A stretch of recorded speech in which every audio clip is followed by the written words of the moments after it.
Sale தூத்துக்குடியில் ஜூலை 12 முதல் கோலாகல ஆரம்பம். திரு ஆசீர்வாதம், உங்க நிறைவு கருத்து சொல்லிடுங்க. அதாவது நம்ம ஓபிசியோட இது வந்து பிஜேபி வந்து ஓபிசிக்கு வந்து எப்படி பாலிடிக்ஸ் பண்றாங்க, அது காஸ்ட் பாலிடிக்ஸ் எப்படி பண்றாங்க, அதை பற்றி வந்து ஈவன் உத்தரப்பிரதேசத்தோட உதாரணம் கூட எடுத்து சொன்னீங்க. உத்தரப்பிரதேசத்தோட உதாரணத்தை பத்தியே நான் எடுத்துக்கிட்டேன்னா கூட அங்க வந்து எங்களுடைய 36 சீட்ல வந்து 13 சீட் ஓபிசிக்கு. அதே மாதிரி பாத்தீங்கன்னா பீகார், அங்க பீகார்லயும் வந்து நாங்க ஜெயிச்ச எல்லா சீட்டுகள், அதாவது வந்து ரிசர்வ்டு சீட்டை தவிர மீதி எல்லாமே ஓபிசி கன்சாலிடேஷனால வந்த ஓபிசி சீட்டுகள்.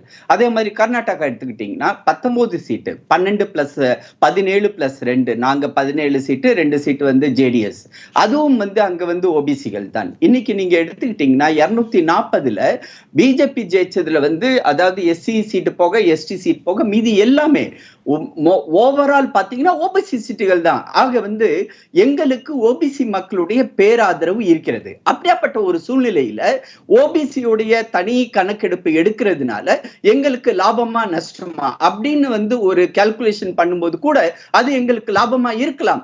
இங்க நான் திரும்பி அமித்ஷா சொன்ன அதே தான் சொல்றேன், எடுத்தேன் கவுத்தேன்னு எதுவுமே செய்ய முடியாது. ஏனென்றால் இவங்க யூபிஏ வந்து கையை சுட்டுக்கிட்டாங்க. 4893 கோடி ரூபாய் செலவு பண்ணி 2011 கணக்கு இப்ப நீங்க பாத்தீங்கன்னா கிட்டத்தட்ட 14-15 வருஷம் ஆனதுக்கு பிறகு அதனுடைய வேல்யூ பாத்தீங்கன்னா கிட்டத்தட்ட அது வந்து ஒரு 3-4 மடங்கு, ஒரு 25,000 கோடி ரூபாய் ஆகும். அதை எடுத்து தண்ணியில வந்து கரைக்க முடியாது. ஏன்னா அதுக்கு பின்னாடி உள்ள எல்லா விதமான விஷயத்தையும் நம்ம ஆராய வேண்டும்.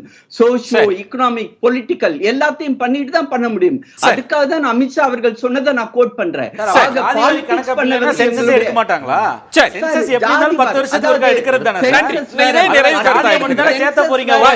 சென்சஸ் வேற கார்த்திகேயன், ஒரே ஒரு விஷயம், சென்சஸ் வேற சர்வே வேற. சரி, அது அவங்க சர்வே எடுக்க சொல்லல, சென்சஸ் தானே எடுக்கறீங்க.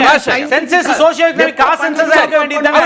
ஏன் எடுக்க மாட்டேன்றீங்க? பண்ணனும்னு அவசியம் இல்ல. ஓகே, நிறைவு கருத்து ராஷ். நீங்க சொல்லி நாங்க பண்ணனும்னு அவசியம் இல்ல. மக்கள் சொல்றது இப்ப நீங்க பண்ணனும்னா வேற யாருக்காக பண்ண போறீங்க? மக்கள் சொல்றத கேளுங்க. நீங்க பண்றது நாங்க பண்றது பேசுறாங்க.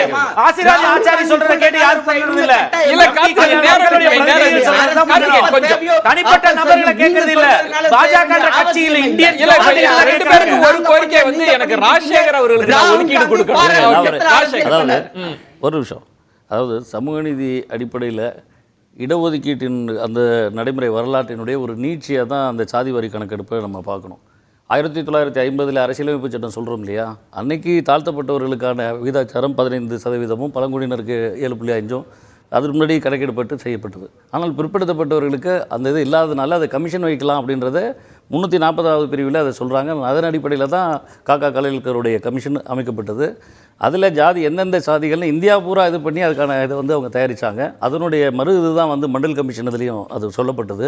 இன்னமும் அதில் நிறைவேற்ற வேண்டிய விஷயங்கள் இன்னும் நிறைய இருக்குன்னா, வேலைவாய்ப்பில் கொடுக்கப்பட்ட அந்த வேலைவாய்ப்பில் இல்லை முடிச்சிடறேன், வேலைவாய்ப்பு இல்லை வேலைவாய்ப்பு இல்லை அதை சொல்லிடுறேன். வேலைவாய்ப்பில் கொடுக்கப்பட்ட கல்வி வேலைவாய்ப்புகளில் கொடுக்கப்பட்டதில் அந்த இடஒதுக்கீட்டில் கல்விக்கு கொடுக்கப்பட்ட அந்த இது வந்து இடஒதுக்கீடு என்பது 2006-7 தான்.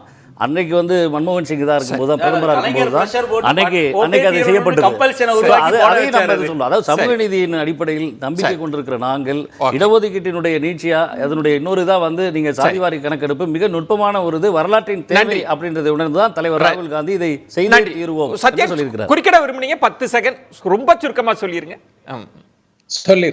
அதாவது கார்த்திகேயன் சார் அதை ஏற்கனவே கவர் பண்ணாரு. பாலிடிக்ஸ்க்காகவும் ஓட் பேங்க்காகவும் வந்து இதை வந்து நம்ம கேட்கல, மக்களுக்காக கேட்கிறோம், நியாயத்துக்காக கேட்கிறோம், அந்த வார்த்தைகளே இருக்கிற சமூக நீதிக்காக கேட்கிறோம். திரு மோடி அவர்களால திரு அத்வானி அவர்களை வந்து விட பெரிய இந்துத்துவ அரசியல்வாதியா மாற முடியும், பெரிய ஓட் பேங்க் பாலிடிக்ஸ் அரசியல்வாதியா ஏற்கனவே காட்டாரு, இல்லைன்னு சொல்ல. ஆனால் என்னைக்குமே ஒரு விபி சிங்காகவோ ஒரு கலைஞராகவோ மோடியால ஆகவே முடியாது. விபி சிங் அவர்களையும் கலைஞர் அவர்களையும் மற்ற அரசியல்வாதிகள் பிரிக்கிறது அதுதான். தாண்டிட்டோம் நம்ம. மிக்க நன்றி. பிஜேபி அட்ரஸ் பண்ண வேண்டியது ஓபிசியை விட ஷெட்யூல் காஸ்ட் கான்ஸ்டிடியூஷனை மாத்திருவானு ஒரு பொய் பிரச்சாரத்தை பண்ணி ஷெட்யூல் காஸ்ட் ஓட்ட பாதிக்க வச்சிருக்காங்க.